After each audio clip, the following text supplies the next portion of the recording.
Welcome back to the channel. Today we're going to be looking at market crashes. Why? If you can identify a common theme or a trigger or something, there's probably a pattern, a causation. You can understand things better. I'm going to start with the most basic market crash. Like, when I mean basic, I mean it's really small, really simple, and it's the oldest market crash we have recorded to date. So old that your mum wasn't around, or your dad, or your nan, or whatever. Anyway, the tulip, the tulip mania, was during a period of Dutch Golden Age when contract prices for bulbs of the recently introduced and fashionable tulip reached extraordinary high levels and then dramatically collapsed February 1637. So imagine something new, everyone wants it. The price just started soaring and it collapsed. It's generally considered to have been the first recorded speculative bubble of or asset bubble in history. The first. We're going from the first, my friends. In many ways, the tulip mania was more of a hitherto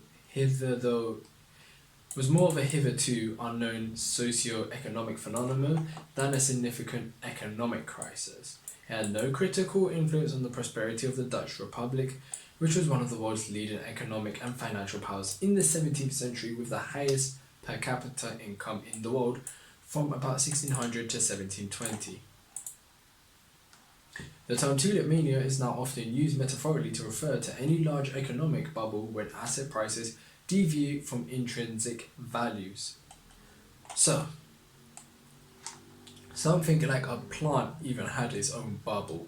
Now, we're looking today, we've got housing markets, we've got crypto, we got stocks, bonds, ETFs, shoes, so many different types of things that can have a little bubble. This was the first thing. Of course, it didn't affect the economy because it's not like a business, it's not a service, it's not an essential product, it's just more of a social thing, literally. Here's a chart. We've got the little tulip index, November 12th, barely anything, November 25th, 2 weeks, 100, December 12th. It took 2 months before it peaked. 2 months, remember that, 2 months before it peaked. And at 200, it's gone a lot. And then on the 3rd, it declined and went back to where it was worth 7 months ago. Remember that. 7 months for it to return to normal, but 3 months for it to peak. Next one we have is the Great Depression. Now, this one's kind of a little bit more famous. You might have known of it, but we're going to go into that. Here we go. We got a little crash not a little crash, a crash that shows. So we got it spiked up. We get to about, September. From September, went down to October. Teeny bit back recover, like a little recover.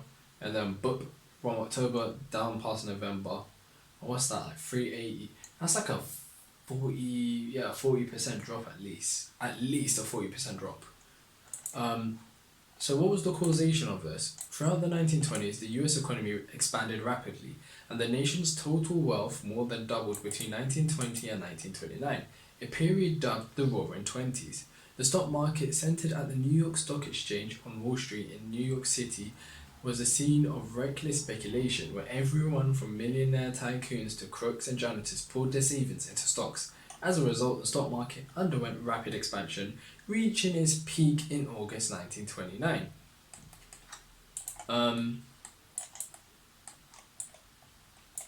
The Great Depression was the worst economic downturn in the history of industrialized world. Lasted from 1929 to 1939. It began after the stock market crash of October to 1929, which sent Wall Street into a panic and wiped out millions of investors. Over the next several years, consumer spending and investment dropped, causing steep declines in industrial output and employment as failing companies laid off workers. By 1933, when the Great Depression reached its lowest point, some 15 million Americans were unemployed and nearly half of the country's banks had failed. So, that was a proper economic crash. It affected the whole of America.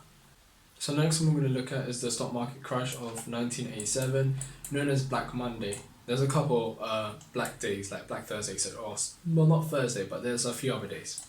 On that day, stockbrokers in New York, London, Hong Kong, Berlin, Tokyo, these are like your main exchanges. Literally, your main exchanges. And just about any other city with an exchange stared at the figures running across the displays with a growing sense of dread. A financial strut had buckled and the strain brought world markets tumbling down. The stock market crash of October 19th, 1987 saw US markets fall more than 20% in a single day. It's thought that the cause of the crash was precipitated by computer program driven trading models that followed a portfolio insurance strategy as well as investor panic. Precursors of the crash also lay in a series of monetary and foreign trade agreements that depreciated the US dollar in order to adjust trade deficits and then attempted to stabilize the dollar at its new lower value.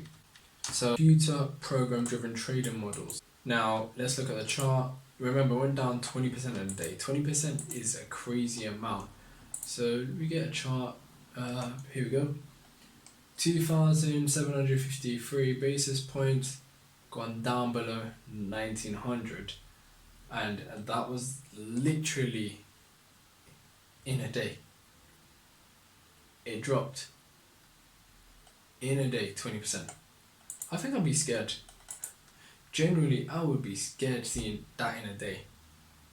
Like the last crash we experienced, which we'll get into, but wasn't a proper crash. Nevertheless, it took a bit of time. That was ridiculously quick. Dot-com bubble. Now this one is a little bit more recent. I definitely think you should be educated on this one. The dot-com bubble, also known as the dot-com boom, tech bubble, internet bubble, was a stock market bubble caused by excessive speculation of internet-related companies in the 1990s, a period of massive growth in the use and adoption of the internet.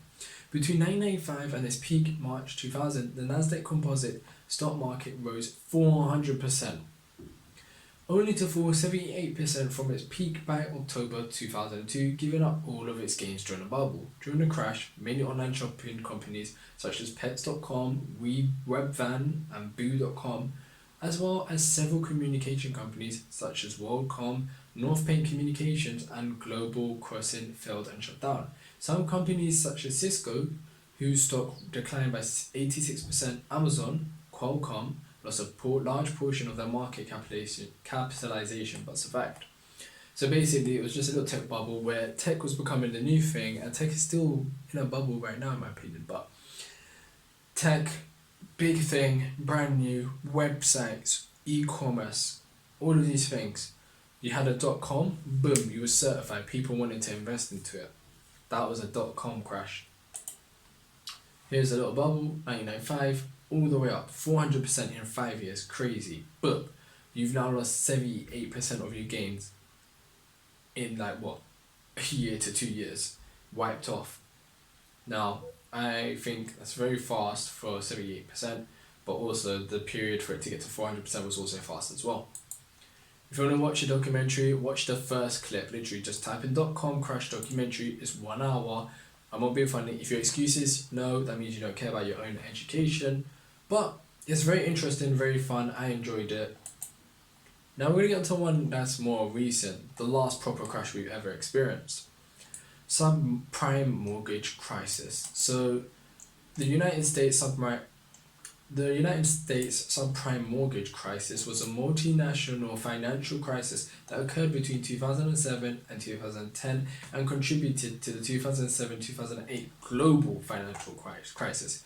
It was triggered by a large decline in US home prices after the collapse of a housing bubble led to mortgage delinquencies, foreclosures, and devaluation of housing-related securities. Declines in residential investments preceded the Great Recession. Declines in residential investment preceded the Great Recession and were followed by reductions in household spending and then business investment. Spending reductions were more significant in areas with a combination of high household debt and larger housing price declines. Housing went down. This affected a whole world. It was a global financial crisis in 2007 and 8. But for the mortgage crisis 2007 to 2010. That was not going to recover for 3 years. Now, there's a lot more into this, but being really honest, most people learn from watching stuff than reading. It's a lot easier to take in. Go watch The Big Short. Go watch it. Amazing, very simple to take in. Go watch it, you'll understand. Now, the last one, which isn't really a big crash, but it is one to remember, 50 million ride of a flash crash trader. There's been loads of flash crashes in the past, but this one's quite notable. This was just one guy in his house somewhere in London, and he managed to crash the markets. Go watch it and you will learn. But I'm not going to explain it. You need to watch it yourself. Now, you can see this flash crash here. It happened in a day. We're not seeing weeks, months. We're seeing hours on the chart. 12 p.m. everything's good. 1 o'clock, 2 p.m, 2:20, people getting a bit worried. 2:30, boop, and comes back. A literal flash crash. Ridiculous, right? Well, the last one we got happened in 2020, COVID. Now that one's a little bit self-explanatory because the economy was closed. It's forced. It's not natural or bubble popping. It was forced. Everyone was in lockdown across the world. Now, as you can see, when it hit its absolute low, which was pretty much March 17th, around that period, it only took a month for like a massive 27-30% decline. But if you bought at the bottom and you held, you would be up on majority of stocks 50 to 100% minimum on majority of stocks. Not all stocks, but majority. A fair few things, you'll be up even more than 100%. And that was an opportunity to buy. And that's what banks did. They bought the crap out of securities that day. Why? When a market crash happens, you're better off buying stocks than you are better off buying bonds. The risk to reward ratio works out better. And that is the last crash that we have seen. Now, in my opinion, I believe there's a future crash which is going to be coming in the next year or so. 2 years max, but I really think within the next year or so. Now, the bubble, we're already kind of in it. The bubble is pretty much growing and growing. The best way for you to understand it is you have a hot air balloon, no, not hot. You have a balloon, you filled it with air. The balloon is already formed. But you want to see how much more air you can form into it to get the biggest balloon and live more. And you want to have the bigger balloon for bragging rights or whatever. But you're not satisfied, so you keep pumping and you keep pumping, you keep pumping. The balloon gets bigger, but there's only so much of air this balloon can hold before it's going to go. We're in that bubble, I believe so. And you can't dodge it. It's like the man kicking a can down the street. You can kick the can, but it doesn't ultimately get rid of the problem, it just delays the problem. So you have to face the problem head on. Quantitative easing happened here, we didn't face the problem. We will have to face the problem and the price will be paid. Not by the people above us, but by the people like you and me, the 99%.